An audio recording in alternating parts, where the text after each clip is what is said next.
Hey, what's up guys? As you can see, my FatBoy Mini BMX bike came in. I'm going to be doing an unboxing for you.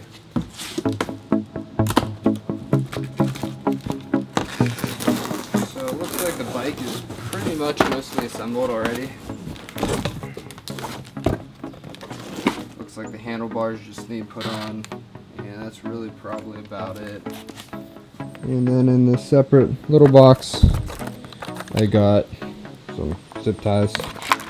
Don't know what that's for. Some pedals and even a pair of pegs. I wasn't sure if the pegs were going to come with it or not, but they do.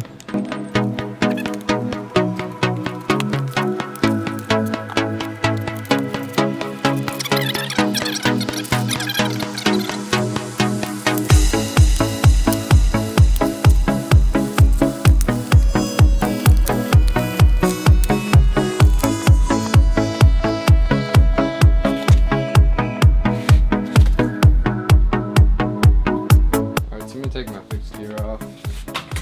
This is a Fuji Track Pro. I got a crazy good deal on Craigslist, but hasn't gotten much riding yet.